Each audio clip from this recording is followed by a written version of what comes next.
I'd like to extend a very warm greetings on Republic Day to all the viewers. From being a poverty-stricken and sick nation, industrially totally backward, people dying of starvation. But today we are top 5 economy in the world, and I'm sure during the years to come we'll do much better and we'll all be very proud Indians. So I was relieved. Yes, I am an independent man now. I'll be an officer in the Indian Army. But they were again shouting, don't go, take care of our property. And then somebody even said he's going to die. He's going to get killed. 1965 war happened with Pakistan. And we'll all sit glued to the radio.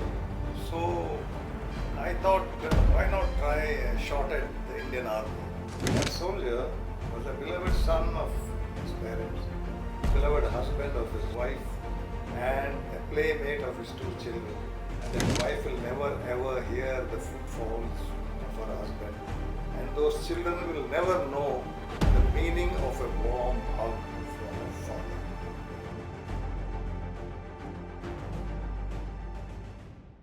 Hello everyone, I am Shivatmaj, your host for this episode. Today's episode marks the first part of our Indian Army series, and this podcast is deeply personal to me. My father served in the Indian Army, and while growing up, I often felt the void of his presence, as he dedicated his life to serving the nation. I have also experienced the sacrifice firsthand, having lost my uncle in the line of duty. That's why it's an incredible honor for me to host this very special episode of the Brewing Stories podcast. Today, we have the privilege of speaking with Brigadier I.N. Rai, retired, a true war hero with an illustrious 34-year career in the Indian Army. From leading daring missions in the 1971 Indo-Pak War to braving the icy heights of Siachen and training future officers at the Indian Military Academy. His journey is nothing short of legendary. In this conversation, we'll uncover some incredible stories, what it feels like to face enemy fire for the first time, how he led his regiment to win the Chief of Army citation, and his experience fighting the LTTE in Sri Lanka. If you are an aspiring youth dreaming of joining the Indian Army, this is the conversation for you. Brigadier Rai will share his deep insights into the realities of SSB interviews, giving you first-hand look at what it takes to clear them and start your journey toward a life of service. So buckle up for an inspiring and unforgettable conversation with Brigadier Rai. Ladies and gentlemen, please join me in welcoming Brigadier I.N. Rai.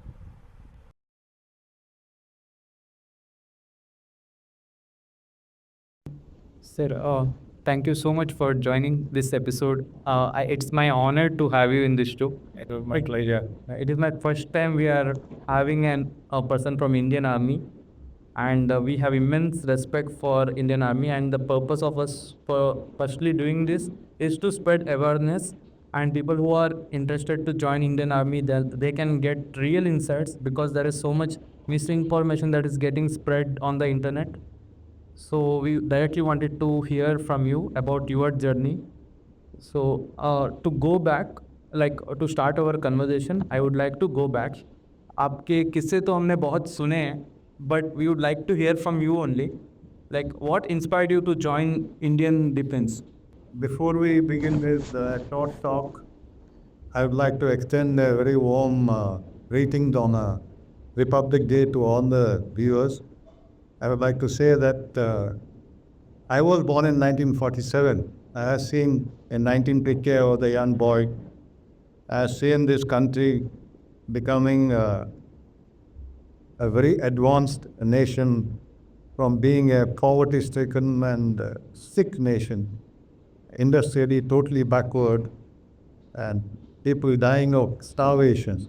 But today we are the top 5 economy in the world, and I'm sure during the years to come we'll do much better and we'll all be very proud Indians. So I wish you a very happy Republic Day, all of you. Thank you, sir. And now we come to your question. Yes. We would like to hear your story of when did you exactly join Indian Defense and what inspired you to do that? You see, when a growing boy, we all have daydreams. It keeps changing every year, depending on the environment in which you're growing. Initially, our parents wanted us to become doctors, but I was an average student. I was not a very brilliant student. My two brothers were very good at studies. They joined medical college, and while I was in my high school, the 1962 war happened with China, and the entire nation was had gone very emotional. Yeah. Those who were of my age, they'll remember when the leaders came to Mangalore, ladies gave their bangles, gold ornaments for the nation. That was the national spirit in those days. And when I came to the pre-university in St. Aloysius, 1965 war happened with Pakistan, and we'll all sit glued to the radio, like today how the young generation will watch T20. Yes. And every morning, that baritone voice of Melville DeMello, he used to announce what happened for the particular day, and at the end of the day, he'll again come on the radio and tell us what happened in different sectors. So the national fervor was very high. So I thought, why not try a shot at the Indian Army? Although none in my family had joined the army this. And joining an army meant in those days, like you won't believe it, in the Second World War, people who ran away from home joined the army, and once in a while they'll come with the big boots on and couple of bottles, and they'll, they'll talk about the things which they probably never done, killing and shooting and all those things. That was the state of affairs in my hometown in those days. So when I was in pre-university, the government made National Cadet Code compulsory. Yeah, NCT. That was known as NCCR, NCC rifles. Every student had to become a NCC cadet. The principals could excuse those who were in the NFS and those who were in the college sports scheme. I was an average sportsman, but then I preferred to be in the NCC. So twice a week, entire district, every educational institution, every student wore NCC dress. But I had a habit. I never wore that issue NCC dress. It will be like a bad list pajama or a blue shirt. I went to the market because we were pretty well off on the family side. I went to the market, bought a khaki dress, got the monthly shirt. It was a grey shirt. It was not available in the market. Khaki shorts, trousers were available, and I got them stitched to perfect fitting, and I used to wash it, starch it, and I'll press it myself, and I used to walk with pride. Wear your dress with pride, and you walk straight like a soldier. That was ingrained into me as I joined POC. And then I was a pretty good shot as a marksman, rifle shooting. And I used to come first in the rifle competition, .22 rifles. And because of my turnout, I used to stand out from other cadets, and I used to take pride in the drill and other activities. The NCC officer gave me an appointment, put me in charge of a platoon. So I felt that I am the leader.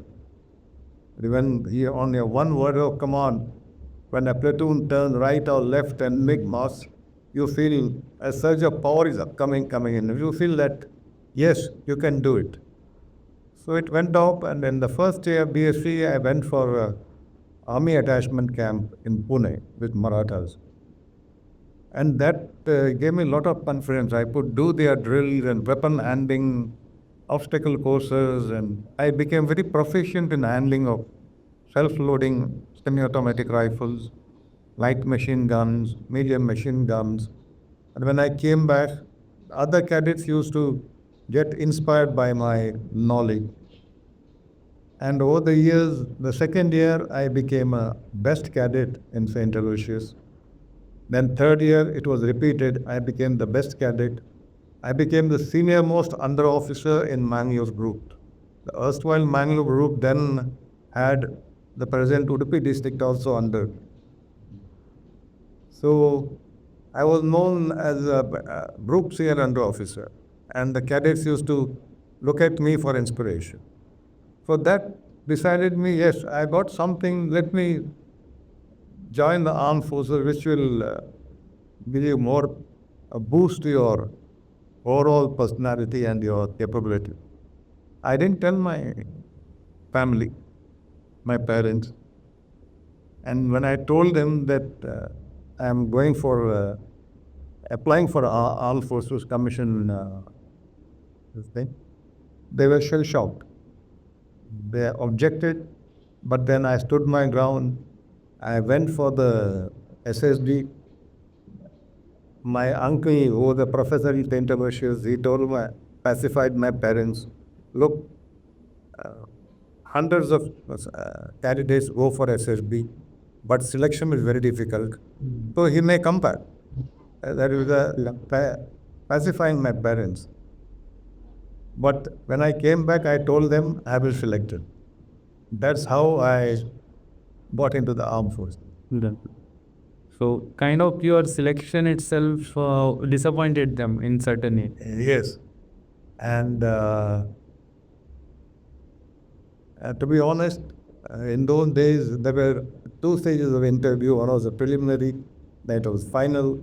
In the final interview, there were about 200 candidates and from all over India.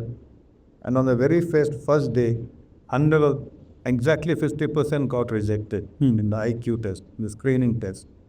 So I was retained, and then you undergo the next 5 days of services selection board interview and test. I passed, and ultimately two of us got selected out of 200. You. Yeah. What's the next question? I just wanted to understand, like, did you take any coaching classes or had someone from your family who was able to guide you a little bit better? You know, when you go for SSD in Mangalore, there were no coaching classes. There was no guidance from anyone. So I went with an open mind. As a cadet, as a student here, I used to take part in middle distance running. Early morning, I'll get up and go for a 1 mile run to improve my endurance and stamina. And I was a very regular reader of newspaper and current affairs. So I had enough knowledge about current affairs, international geopolitics, although I was a botany and zoology student. I was physically fit, mentally alert. So when you go there, you go with the open mind. If you go with the fixed ideas and if you go with a previous coaching, in service selection board, the interviewing officer will straight away make out that this boy has come with some coaching. He doesn't have originality. Okay. You're about to have originality. And then when they ask you questions, detailed questions, individual interviews, you be very frank and very forthright. Don't bluff. If he asks what game do you play, if you're not a sportsman, say that I don't play any games. And if you ask what are your hobbies, be very honest about your hobbies.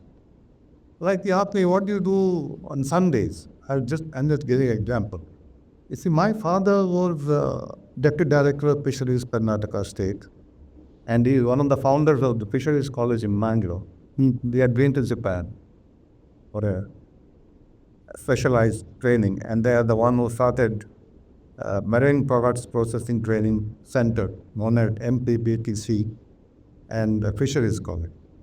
So on every Sunday, I'll walk from Palner to Bhaiya Bazaar, get into some fisherman's boat because they knew my father. I'll go for deep sea fishing with them. Not deep sea fishing, but fishing with them, and come back by 2 or 3 o'clock in the afternoon. So I told him, sir, on Sundays I go for fishing in a trawler with a couple of other fishermen. So he was taken aback. Then he happened to be a Malayali. He asked so many questions about fishing. So I could give perfect answers, and he realized that I'm not pulling a passport. Then he asked me, what do you do in your summer vacations? I said, I go to my village. I plow the paddy fields with the villagers. We had about 20 pair of oxen in my village. And we used to get fascinated when the leeches used to stick onto your leg and suck the blood. It was an adventure. So I say, I go to my village, and in the evening I take a muzzle loader, go to the jungle and shoot jungle fowl. And then he asked me, why you want to join the army? I told him, sir, I'm an outdoor man. Usually people say, sir, I want to defend my country, I want to be a soldier, exactly. I want to kill the enemy. Yes. So I told him, sir, I'm an outdoor man. I can't sit in an office and work from 9 to 4. Brutally honest. I said, I can't sit in the office and pushing files. And I like to be out in the open. Go through jungles and climb mountains and do some adventurous activities. So you're convinced that I am not pulling a fast one. So that's how if you're honest, straightforward, and tell him what are you and what are your weaknesses, what are you good at, you will be selected. Don't bluff around. And then there is a stage known as intelligence stage, like making sentences, writing pictures, stories. You have to be original. And you write a story of half a page story, and you can make out that this man doesn't have a coaching class knowledge. It's original. So I got to. And then there is a thing known as a group task and individual task. Now what happens is, in a group task, he's sitting and watching 10 candidates. Everyone shouts. Everyone wants to show that he is a leader. And he's watching you. Right? And ultimately, he'll identify the person who comes with a logical answer. They'll make sure that the group task is not completed. There are so many outer bound areas. You can't use this. You can't use that. And if with their ingenuity, if you're able to take this stretcher across the obstacles, next day they'll paint that area in red color. You can't use that. So their aim is to ensure that your group task is not completed. Okay. So in that group discussion, group activities, one who gives the logical solutions, one who is willing to do a difficult task himself, one who gives a pat to the other one who has done well, he will be identified. Then there is the individual task. He'll take you to a particular obstacle area and he'll tell you, okay, do you have to take this drum of barrel across this starting line to the finishing line, but then you can't use all these red areas. By he, you mean a drill master? No, the group testing officer. Okay. selection center, group testing of GTO. Oh. Now you go and select your team, 4 men. Well, you go and select 4 men. Similarly, it happens with every individual. Now you may go and select me and Mr. A, B, and C. I am D. The next man comes to another obstacle. He come and select 4 men. Again, he will select me, D. He may select other A, B, and C, and he may select D, T. Now, what happens is every man wants you to be in his team. Okay. So this we didn't know. You see, that's how they test you. That means we'll find out that this man is liked by every leader, and he is capable of helping him. That is how group tests and individual tests are done. Okay. So before that, as I said, the GTO sits with you for nearly 1 hour and skims you out and dissect you and try to make out what kind of a person you are. Before that, you are written a picture story that shows your psyche. Before that, you have made that quick sentences. They keep on showing slides. And you have to write a sentence. Father. If you start scratching your head, next one will come, tired. Work. I'll worship my work. Before you start thinking the next slide once. So you say, Father. Gandhiji is a father of the nation. Work. For success, you have to work hard. Oh. Okay. Tired. If you work hard, you get tired. Wow. Okay. That has to come into your mind. That shows what kind of a mentality you have. You can't prepare at all for You that. can't prepare. It has to come instantly into your mind, and he reads your mind what kind of a person you are. A positive to negative, optimist, a pessimist. Okay, these are the things that they assess you. And then they take you to a SAN model room. It's a fan model of an area. Couple of roads passing through jungles, mountains, towns, villages, and they'll paint a picture.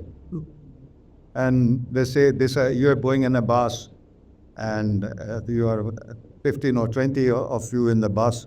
The bus breaks down. This thing happens. Dacoity. So how do you take handling this law?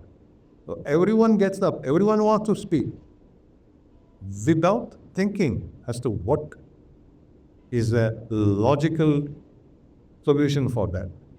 But everyone wants to be heard. If you sit quiet and you think over it and say, okay, listen to everyone and come with a logical solution and say, this is what it is. There are 30, 40 of them, like the interviewing officer, next day asked me, right, that day you said this in that SANWAT discussions. Do you think this would have been better if you had done this way? I said, yes, you agree.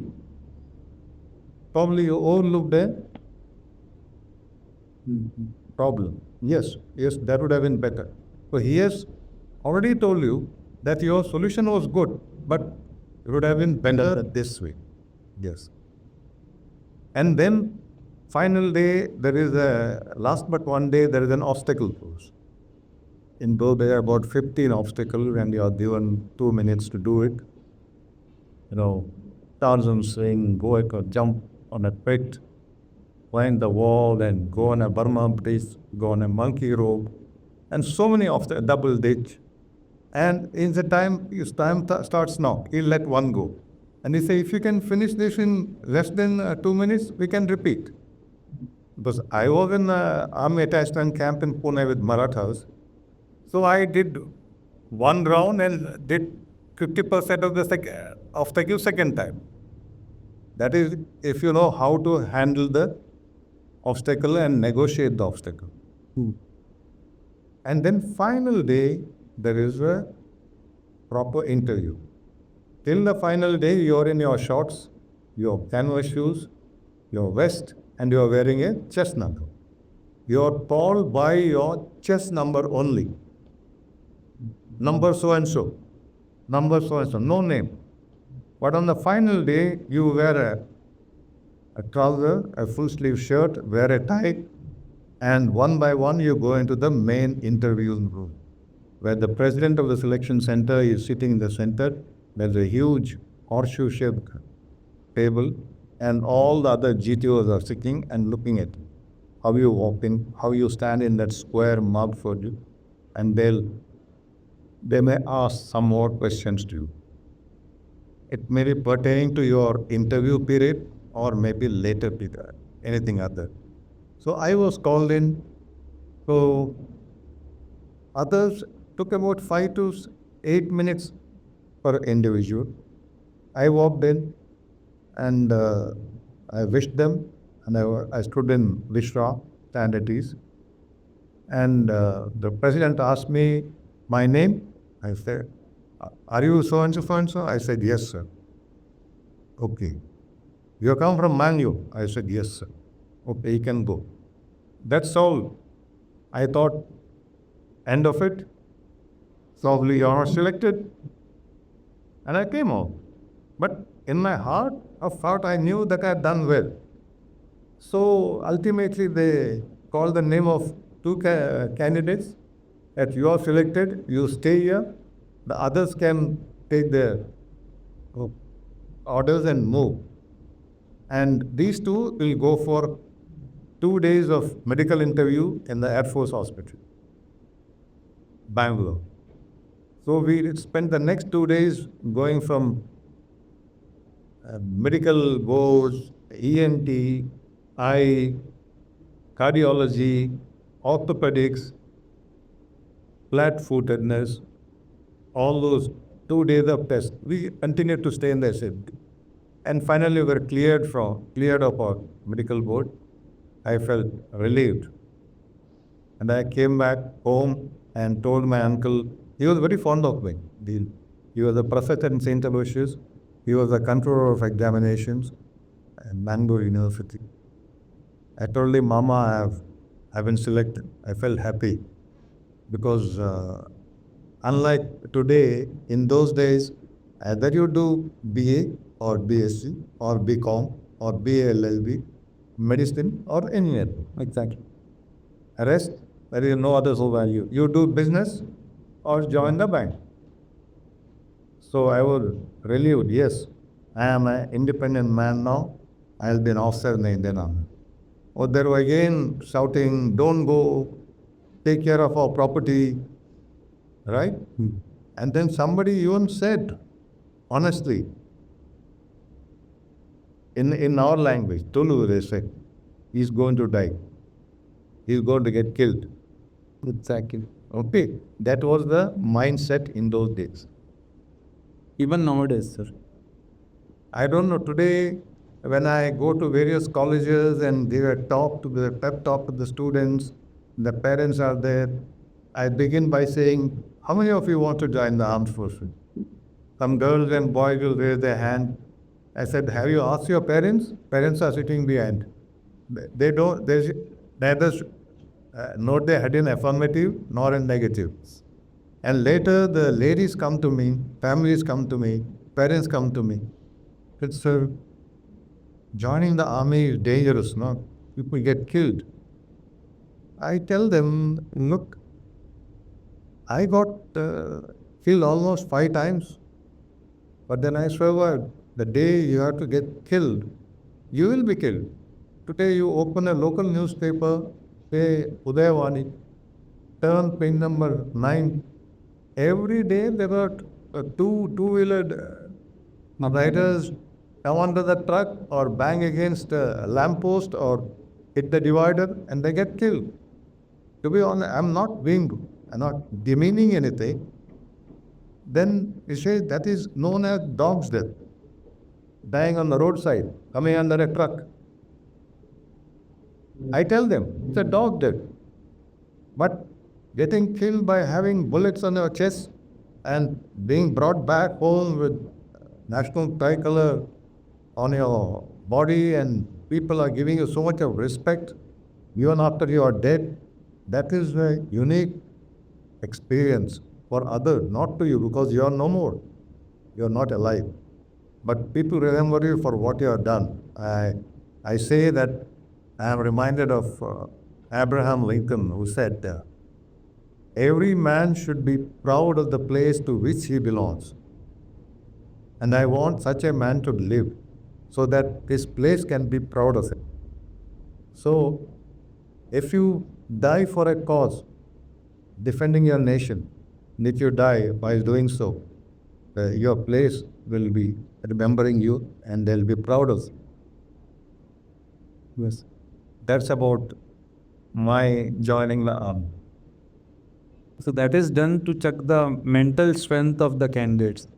No, you see, that is, unless you move in unison in a squad or proper drill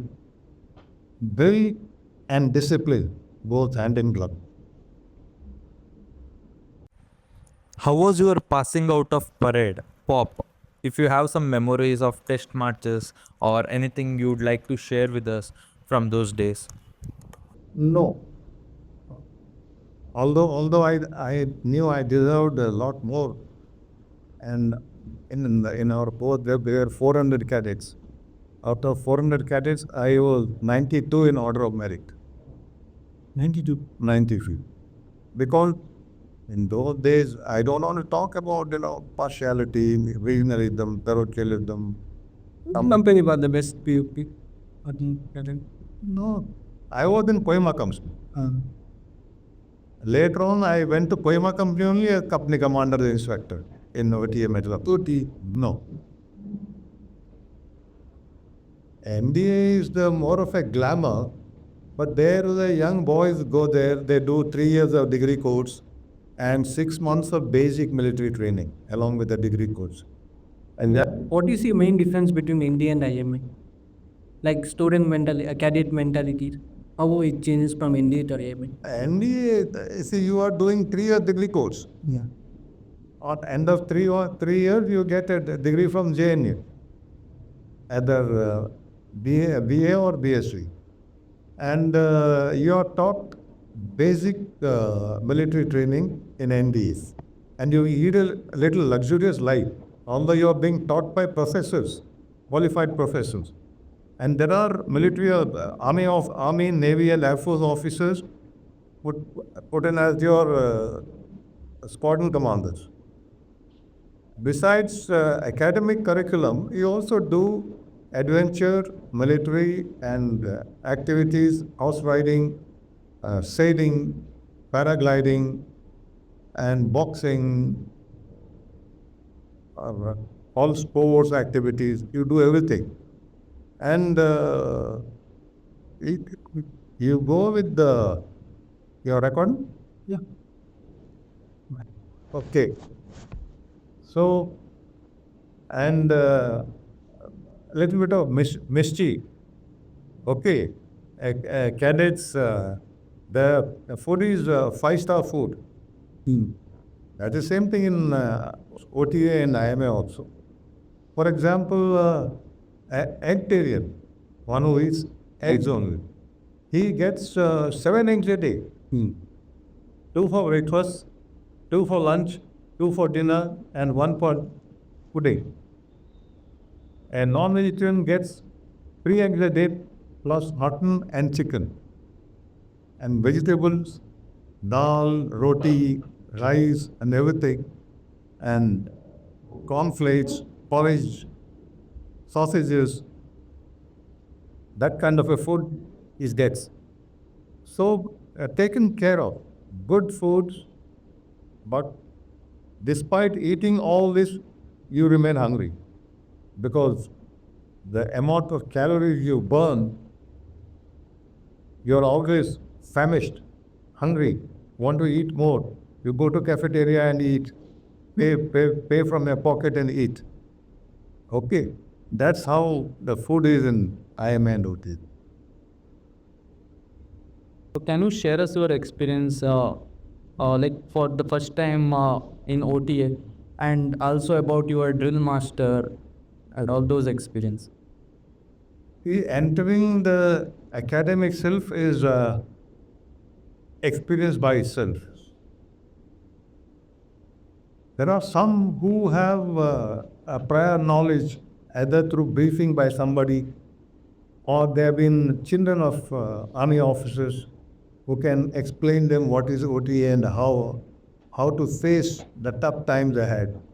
And whereas we went with a totally in mind, we didn't know what is happening in OTA.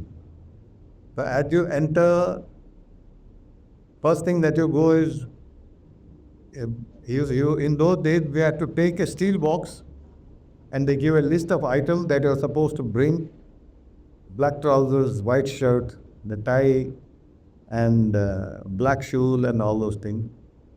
First thing that do is allot you a company, which company you are going to be. I was given Kohima company. But every company is named after a famous battlefield where you have fought the Indian Army and fought. And in OTA, it was Kohima company, Jasami company, Naushera company, and things like that, Mektila company, and things like that. So I was in Kohima company. After going to your barracks, you are welcomed by your seniors. And Ragadapatti starts there.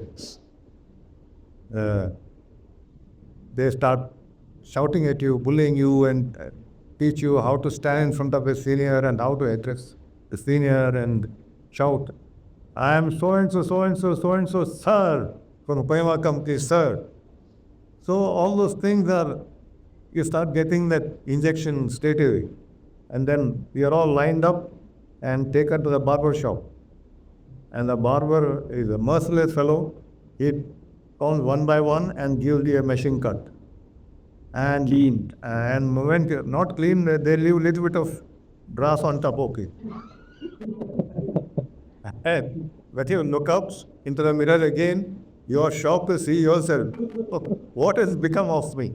And then you are marched like a couple of goons back to your barracks. And seniors look at you, line up, and inspect your haircut.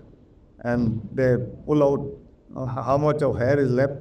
They say, if it is too much, then they'll have one fellow with a scissor trim off whatever is left.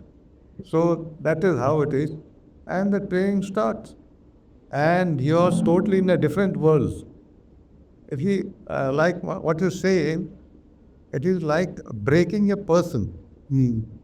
Breaking a person and restructuring and building him into a leader, a junior leader. It is like, in typical way, it is known as a metamorphosis. You see a caterpillar, a dirty worm crawling on leaves and eating leaves, and after a couple of, after a week or so, it starts making a pupa upon itself, and it goes into metamorphosis, and it comes out like a beautiful butterfly. This is what happened for a cadet who enters an academy for pre-commission training. And your total personality and your body language and everything changes. Like I came home in the midterm break, and I met my cousin sister, and my parents and my uncle. They said, "You have changed. You have become more, very lean, thin, and muscle and a crew cut, but your mannerisms change, your eating mannerism, your addressing your elders, how you stand and how you sit and how you eat, everything changes." They all said, you look so different now. You are changed. But that was change for good, not for bad. They don't make fun of you, but they admire you for what you have become now in the matter of half the term. And then you go again. And again you complete your term, and you're assessed and you're given your choice of arms, that itself is a different thing. About a month prior to your successful completion of training, some of them don't complete their training, some of them are relegated and withdrawn. Withdrawn means they are sent out, they are unable to cope up with the training. Relegated means they have not been able to pass some of the tests, they need little more training. That means they are lost their seniority, they will go to the next course. And those who have successfully completed, they are given form to fill up. What? Give you a choice of arms. See, everyone, we don't know how the army functioned. Then army, there are fighting arms. Fighting arms means infantry, armored regiment, and supporting arms are artillery, engineers, signals, and services means Army Service Code, Army Ordnance Code, and technical armed means electrical and mechanical engineers. So you have to give your choice. Where do you would like to go? So I was a thick nut and a hot-blooded character. You can give three choices. What do you want? So my three choices were: first choice was infantry, second choice was infantry, and third choice was infantry. We can do like that as you. We can do like that also. You see, nowadays, later on when I went as instructor, there are very few young men who opt for infantry because it is difficult life, dangerous life, and you are exposed to all the hazards. Frontline. Frontline. People want to join air defense regiment, artillery regiment, ASV, artillery, that kind of choice not there. So then they asked me which regiment you want to join. After that, next column is which regiment you want to join. I said I wanted, my first choice was Marathas, second choice was Gurkhas, third choice was Kumaon, because I see the regiments in Pune in 65.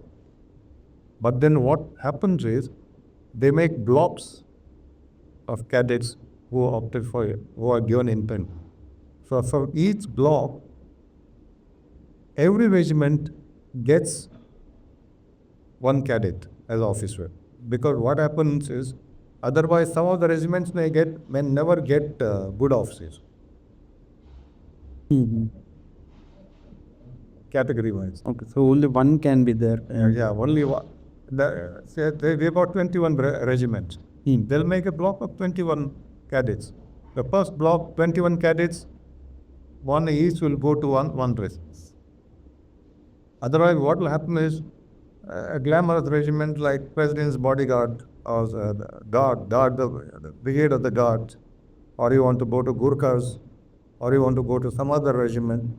So everyone will, the top block, everyone will go to that regiment. So the leftovers will join other regiments. So they want to have a fair share of everyone into these regiments. So, just a week before the passing out, they'll tell you which regiment you are going. So I was told that you are joining the Sikh Light Infantry. Sikh Light Infantry was the most dreaded regiment in those days. The Sikh Light Infantry they were very considered to be very indisciplined, uncontrollable, and officers had to use all their strength and tact to control them. And everyone gave me a sympathetic look. Yes, you are gone. You are gone. You are going to into a regiment. Yes. There's one more coursemate of mine known as Ravi Nair. He is from down Kerala, down south. He was also crying. कहाँ फंस गए यार त्रिकले में जा रहे हैं. And on top of it, we were very poor in Hindi. Evening we used to attend Hindi classes. We could not count beyond 10 in Hindi. So we were tutored in Hindi. And in Sikh Light Infantry, Even Hindi will not suffice. They speak typical crude Punjabi, not that refined Punjabi. They speak crude Punjabi. And they are very volatile, and we need to handle them with fist glove. Okay, so that's how it was. So I got into Sikh light. So I joined the Sikh light infantry as a second lieutenant. In those days, the first rank was on single star on his shoulders. Now it is changed. Now it is you could join as a lieutenant, lieutenant. So one more question on that itself, like how did you handle them if it was so difficult to handle? You see, when in those days, Sikh light infantry at the regimental center at Meerut. The recruiting belt is all Punjab, Haryana, and part of Jammu. And we then had a 10 battalion.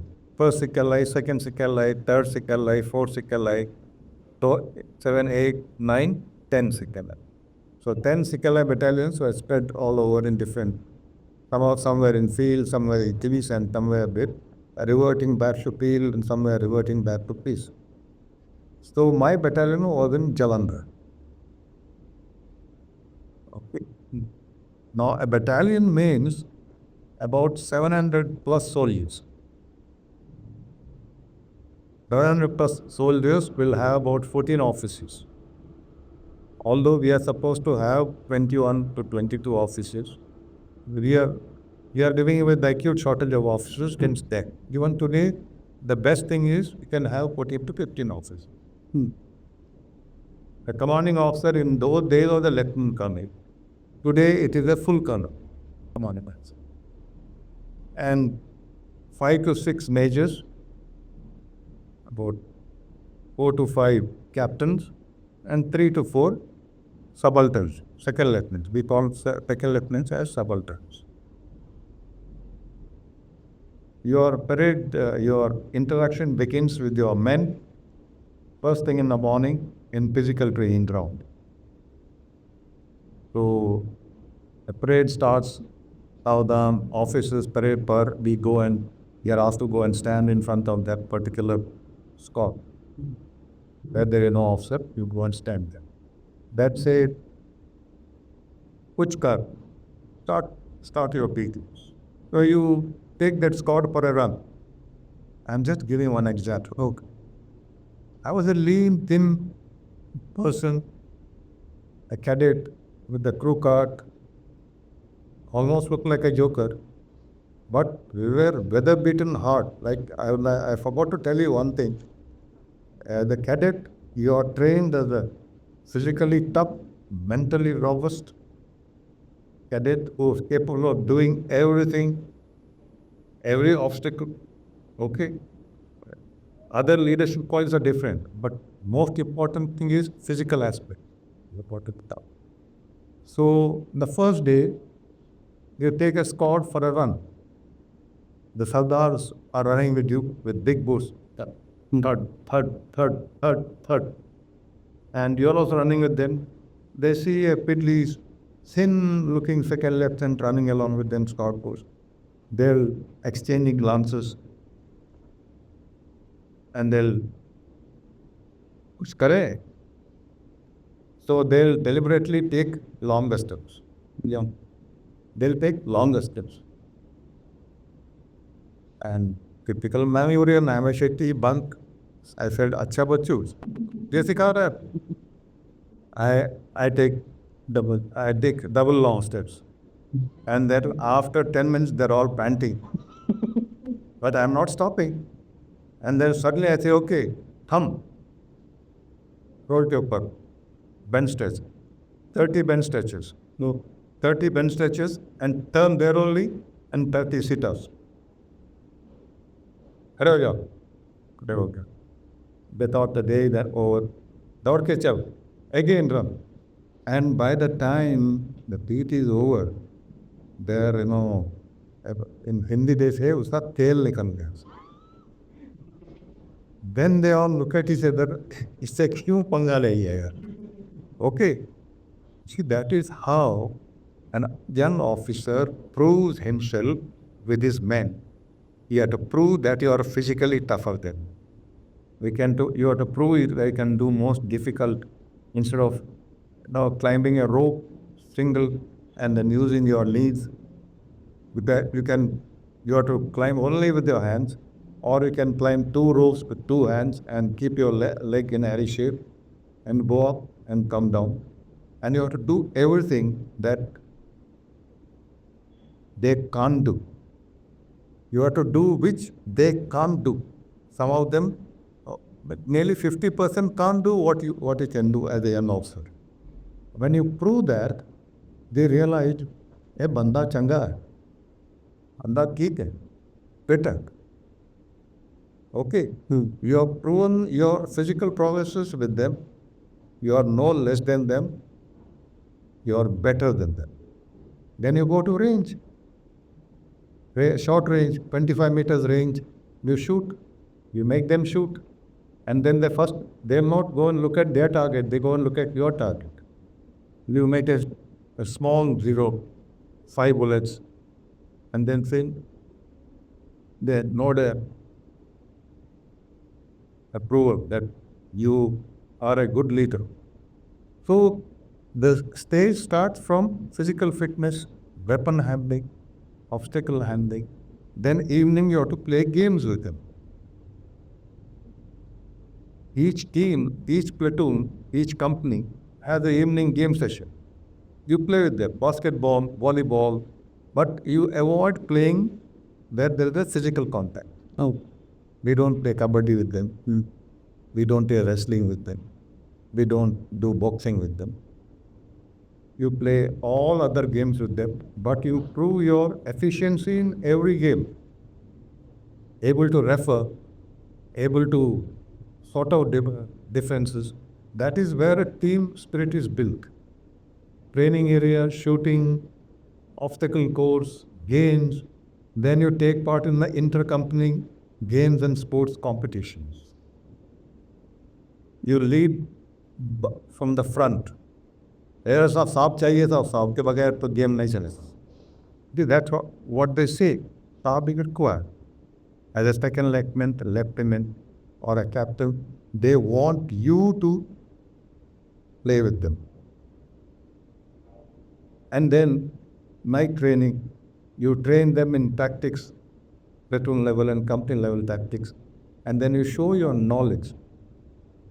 Physical prowess is over, sports and games are over, shooting, weapon handling is over, then your professional competence. You have to tell them platoon and section leading tactics, attack or defense, whatever is there, you have to tell them, beta, aisa nahi, aisa kar. They know. They come to know, yes, this man can teach you also. This man can handle you in the war. He'll be there to save you from the enemy threat. If you do all those things, then they start liking. You see, what happens is, in Jalandhar, after 2-3 months, we had a route march of 45 kilometers, self-contained, big packs, ammunition, everything. After 3-4 hours walk, you take a breath. The evening, you take a rest position, harbor. As you lie down, suddenly few fellows come, soldiers, they open a shoelace. They remove your socks and then start massaging your feet. Chhad bhai, kholo, chhado, on my sam to sil, let jao. He starts ordering me, let jao sir. And he'll massage you. I'll come and give you tea. That's an indicator that these men have started accepting you as a leader, as their true leader. Have you understood? Yes, so it's very deep. Very deep. It has got a very deep meaning. Otherwise, some of the officers, they don't do all these things. They don't do all these things. A soldier accepts a leader only when we feel that he is capable of leading them and is better than us. He is one with the team. He is one with the team. So that is how your camaraderie and self-discipline and team spirit begins in the army. They should accept you as leader.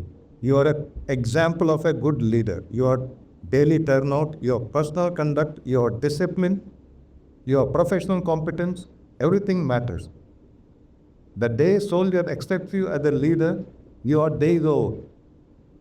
And then in the evening hours, see, officer can relax in his room, go to mess and have a drink. You go in the evening to his cookhouse, sit with them and taste their food, eat with them. And if it is not good, you call the cook and langar NCO, the quartermaster holder. You bully him. I said, why you have not got it? Why are you not got it? And the men come to know, yes, this man is also worried about our entitlements. And the men comes to you with this platoon commander, Saab, bande ne chutti chahiye. You can send only 20% of your command on B. But then he has a genuine problem. You see, he gets leave once in a year, 2 month annual leave. And remaining their times, he gets 20 days casual leave. So you, okay, make him wait. You report to the commanding officer. Which they take his permission. Says, well, you permitted to send only 20% on leave, but I need your permission to send one extra man on leave. Why? He's always, no, why? Big question, no. You have to face him. Fair and square on the face. Tell the genuine problems of this soldier. Ultimately, you have to convince him to say yes, and then you come back and say yes for him. And then he may not be having money in those days. Then you go to the unit contractor, Bania, who sells all the canteen items, non-canteen CSG item, and take 500 rupees from him and give it. Job, put you up. And the news spreads. Despite the commanding officer's orders, he knew my genuine problem and he took panga with the commanding officer and got my leave sanction. I had no money, but then he stood surety for me from the unit contractor and gave the money. See, that is how you build a respect in your command in an infantry battalion. Because tomorrow he has to stand shoulder to shoulder with you and fight and face the bullets. That is how you build up your reputation. This cannot be forced. This has to be earned. It has to be earned. Respect can't be demanded. It has to be earned. Slowly your reputation builds with other companies also. और हमारा सामने देखो बहुत बढ़िया बंदा है, बहुत चंगा बंदा है, कदा पैसा नहीं खाता है, कदा खाना नहीं खाता है, राशन नहीं खाता है, हमेशा खड़े पड़ रहेंगे, तकलीफ पूछता है क्या. When you are a leader, you got 35 men in a platoon. You get to know, your job is to know every man is made, from where he belongs, what is the family size, what is father, okay, and how many unmarried sisters, what is side earning. We make a board of a person. It is today you talk about human resource development, HRD. They are all, you fellows have learnt it from the army. Equipment management, man management had been learned from the armed forces. And you earn his unquestionable loyalty by being a good officer young officer, and a good leader. That's how it is. And then what happens next? After 1 year, 1.5 year, your commanding officer starts recognizing you by on the hearsay. Subedar major, other men, other officers. Well, this young officer is a fine person. So my commanding officer took me as his intelligence officer. The intelligence officer, initially I was leading a commando platoon because I was good in physical and all those things. All the top guys are selected, about 35 men are selected as commando platoon soldiers. I should take them for a run, rangers, firing, After that, commanding officer said, you come and join me as an intelligence officer. Now that is a 24 hours job. Battalion intelligence officer means he has to know the complete operational plans of the battalion. He has to carry, wherever the commanding officer goes, I have to carry his maps. I have to carry a notepad and jot down everything for his subsequent briefing and orders to his company commanders. So I became an intelligence officer till the 71 war began. But then when you are not doing the job, your platoon, old platoon soldiers come, Papi to see men sanu charite chale. That is complaining that you have left us. When that comes, again you feel very happy. The men are missing you. That is infantry way of life. So I earned a lot of love, respect, and a sense of feeling of being a family member of these Farbad. And every Sunday you have to go to Gurdwara. Gurdwara function is compulsory for every officer on Sundays. There the Granthi talks about the sacrifices, the Sikh teachings of Guru Nanak and the sacrifices of 10 Gurus. I always got inspired by Guru Govind Singh. Even today, I have his photograph in my worship room. Guru Govind Singh is my hidden idol. So much so, when I speak of Guru Govind Singh, I think of his selfless service. I don't know why they are fighting among themselves, Sikhs, non-Sikhs. Do you know why Sikhism was formed? Do you know why Sikhism was formed? No. It is to save the Hindus from the oppressions of Aurangzeb, Mughal oppressions. Why 5 Ks? Ks, Kanga, Kada, Kacha, Kripan, 5 Ks were introduced by Guru Gobind Singh. They become martial warriors. A typical case of Guru Gobind Singh, Battle of Chamkaur, where just 100 Sikh soldiers supposed to have fought with more than 1 lakh. I saw a movie on this, sir. More than 1 lakh soldiers of Mughal army. And they proudly And even now when I'm talking of the sacrifice, I feel my throat constricts. His 2 sons have written their name. I'm going to give their talk to the Rotary function in Hananga. 2 sons, aged 18 and 16, they got killed in the battle.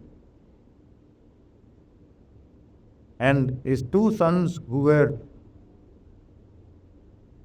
8 and 10 or so, 2 sons were apprehended by the Mughal army. And they helped Guru Gobind Singh escape from this huge Mughal army. And he was hiding in one of the forts. So these 2 young sons were taken to the Mughal Darbar and they were asked to surrender and embraced the Islam faith. I may sound very communal in that. There's nothing communal, is the facts of the story. When they refused, these 2 young boys, they were plastered to the wall with bricks. You may edit or delete it. Okay. Okay.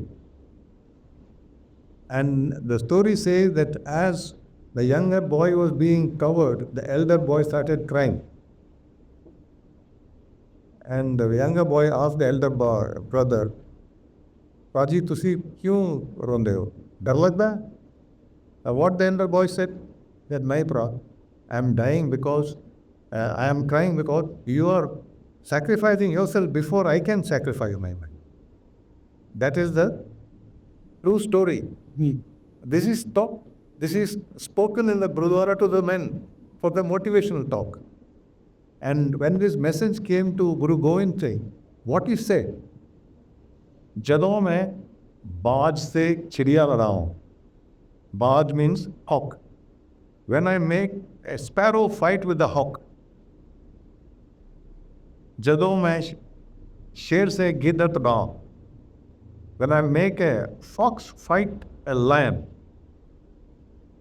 and when I make एक को 100 लाख से लड़ाऊं, I'll make one person fight with 1.25 lakh. तभी मैं गुरु गोविंद सिंह कहवा. That is the type of men we had in Sikhism. That is the 10th and the last Guru, Guru Gobind Singh. After that he said, no more Gurus, 10th Guru. So I sat in Gurudwara every Sunday with the books and listened to this.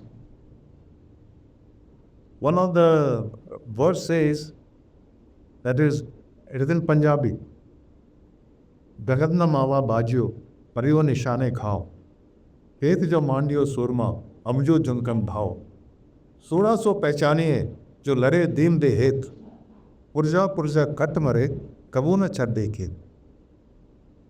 Mark those two words. 1600 पहचानिए जो लड़े दीन दे हेत, पुरजा पुरजा cut मरे, कबू न छड़ देखे. Means what? Brave is he who fights for the rights of the weaker people. 1600 पहचानिए जो लड़े दीन दे हेत, पुरजा पुरजा कट मरे, कबू न छड़ देखे. Despite being cut into pieces, thou shalt not leave the battlefield. This is what is taught to our soldiers, Sikh soldiers. Purja purja kat mare, khabuna cha dekhe. This is what I have done for 34 years of my life with the Sikh light rifle. I eat their namak. उनका दाल रोटी खाया था, Sikh light rifle. Great troop to serve. They may be difficult to work with, but when they want to give their life to you, they will first come there. They are cut their head in a platter and give it to you.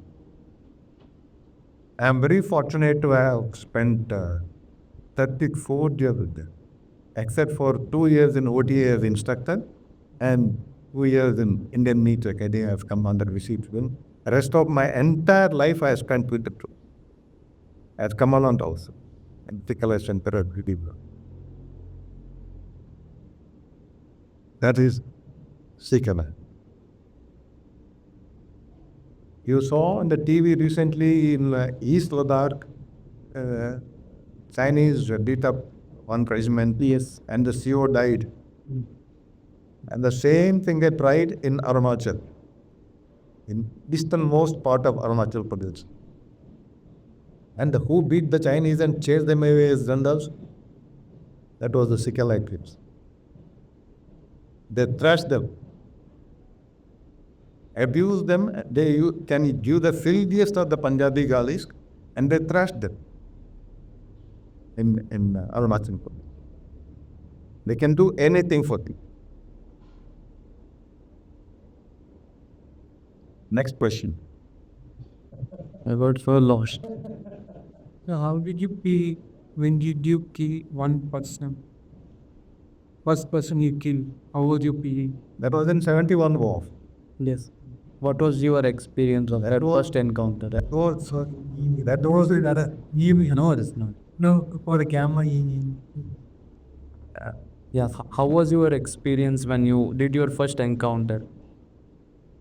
The first encounter I had 1.5 years of service. 1971 war with Pakistan in Punjab border.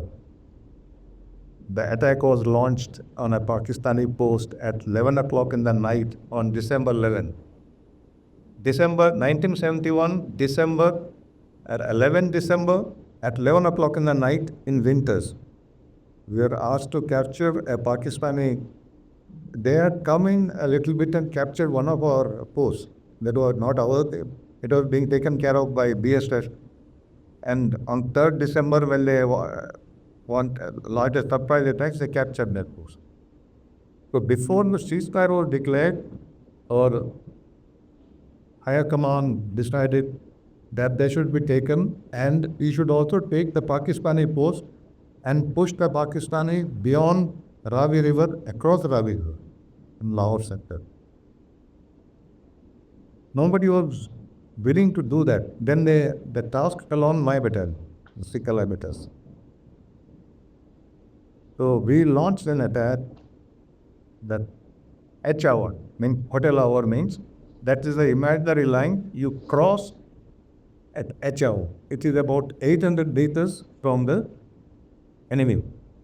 Why 800 meters? It is generally away from the medium machine gun fire, effective fire. Effective, most dangerous fire is 600 meters. So we are 800 meters away, and then we launched in a single fire. Attack began at 11 o'clock sharp, heavy shelling. Our entire earth started shaking as if you're in an earthquake zone, and dust and horrid smell and smoke, everything was going on. And then we went in. Now, talking of the first soldier you carry, you don't see his face in the hour of darkness. You feel your weapon bayonet piercing somebody's body, and the scream and the abuses that he shout. They're also Pakistanis, they're Punjabis. They're same stop. Language is same. And abusers. And ultimately, I happened to lead the same platoon with which I was second lieutenant. And it was very easy. In the hour of darkness, if you know your commander, as I said, you recognize the person by his voice. And you say, and in Sikh you have a very familiar habit of having nickname to everyone. Oi cooker, that means it's so and so. Cooker means he is the one who in peace station he used to go and steal chickens from Salute. And oi mote, oi kale, kale means the black fella. Okay, you call them by their name. So moment you call them by their name in hour of darkness, no matter how much fire is going on, they'll come to you, running to you. They'll recognize your voice of fabular. No matter, he may get shot, he may die. But he will blindly come. He will blindly come. The Saab is calling for your help.